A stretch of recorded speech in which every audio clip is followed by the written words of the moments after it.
पंजाब की धरती से यूरोप तक कैसे मिनर्वा एकेडमी बन गई भारतीय फुटबॉल की सबसे बड़ी फैक्ट्री।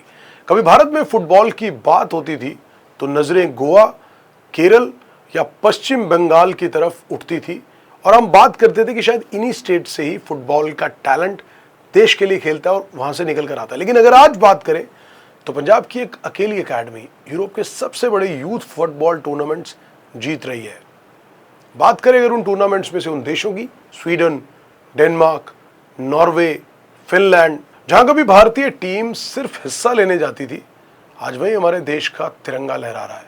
ये कहानी है Minerva football academy, Minerva academy FC की, और इसके पीछे खड़े उस शख्स की जिसका नाम है रंजीत बजाज।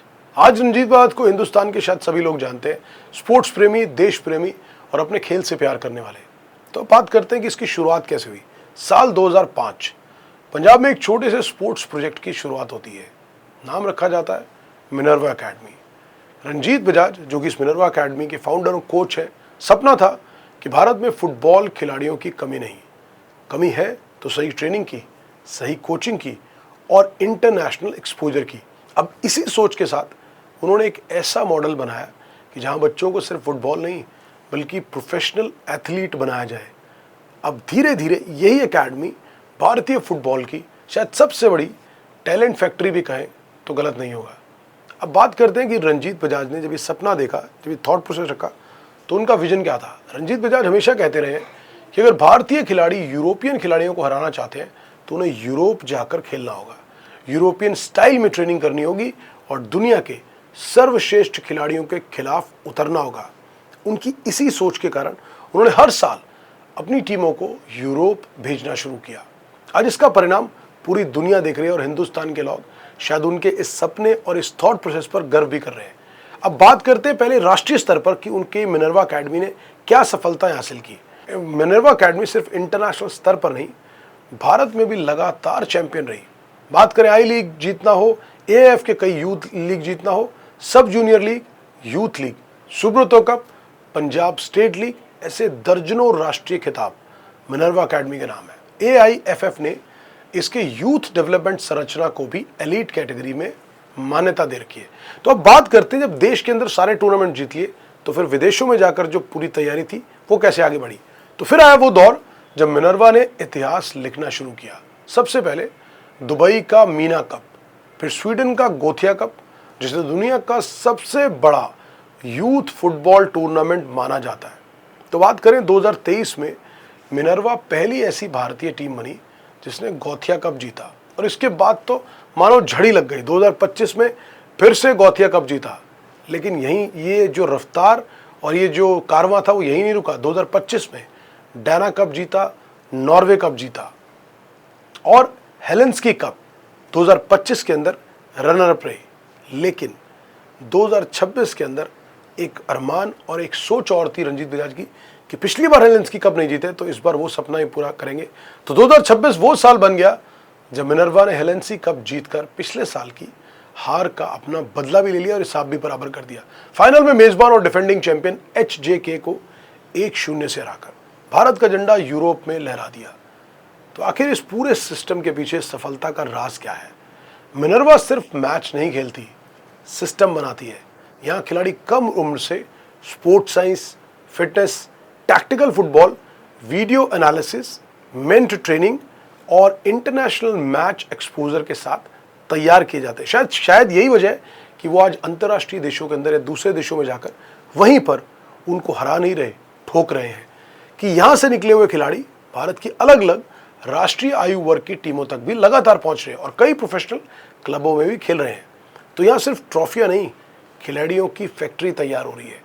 तो अब बात करें कि मिनर्वा के अंदर ये पूरा सिस्टम बना कैसे। तो मिनर्वा का एक लक्ष्य था, वो लक्ष्य था कि सिर्फ कप नहीं जीतना बल्कि ऐसे खिलाड़ी तैयार करने जो आने वाले कई वर्षों में भारतीय राष्ट्रीय टीम को विश्व स्तर पर नई पहचान दिलाए। एकेडमी लगातार अपने वर्ल्ड कप बैच कार्यक्रम के जरिए भविष्य के खिलाड़ियों को तैयार करने की बात करती है। तो बात करते हैं कि मिनर्वा एकेडमी का और रंजीत बजाज का आगे का लक्ष्य और सपना क्या है।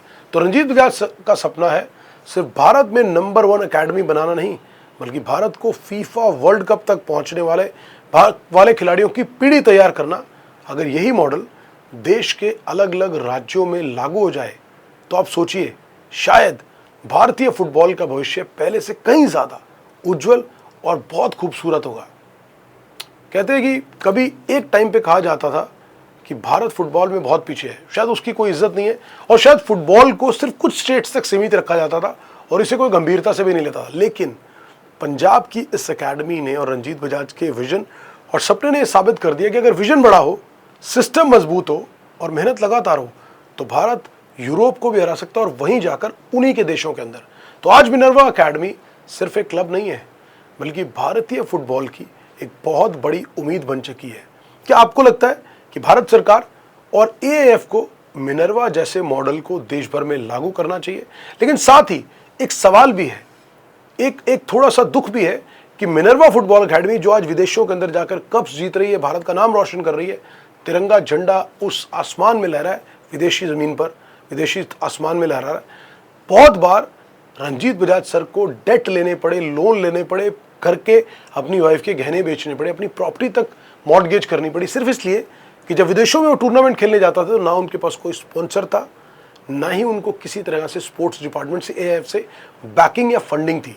लेकिन उन्होंने हार नहीं मानी, क्योंकि वो ये जानते थे कि जो वो सपना लेकर चल रहे हैं वो सपना जरूर पूरा होगा, क्योंकि उन्होंने भविष्य के इन सितारों की आंखों में वो जुनून, वो सपना देख लिया था कि ये वो बच्चे हैं जो भारत के फुटबॉल का भविष्य लिखेंगे विदेशी जमीन पर जाकर। और बड़ी बार उन्होंने खुद पैसे लगाए, लेकिन आखिरकार भारत की जनता ने यह दिखा दिया कि जब आपकी नीयत सच्ची हो, आपकी आवाज में, आपकी बात में ईमानदारी हो और आप सही दिशा में प्रयास कर रहे हो, तो 150 करोड़ एक गुमराह भीड़ नहीं है। ये वो लोग हैं जो आपकी हर बात सुनते हैं और हर बात को सपोर्ट करते हैं। जब इस बार भी इन्होंने 12 फॉरेन के अंदर मैचेस खेलने जाना था, गोथिया कप और उन जगह पे क्राउड फंडिंग की अपील करी रंजीत बजाज ने, और आप बिलीव नहीं करेंगे कि 2 दिन के अंदर 1 करोड़ रुपए इकट्ठा हुआ, जबकि इनके पास पैसे पूरे नहीं थे। And he was very much worried. Last time तक वीजा और टिकट्स का बहुत इश्यूज थे, लेकिन अब पूरे देश ने मिनर्वा फुटबॉल एकेडमी को पलकों पे बिठा लिया और रंजीत बजाज सर के इस सपने को उन्होंने देख लिया है कि शायद ये आदमी हमारे देश की फुटबॉल का नाम अंतर्राष्ट्रीय लेवल पे कर सकता है और हमें वो चीजें जिता सकता है जो शायद आज तक हमारे देश की टीम नहीं जीत पाई, कारण कोई भी रहा हो।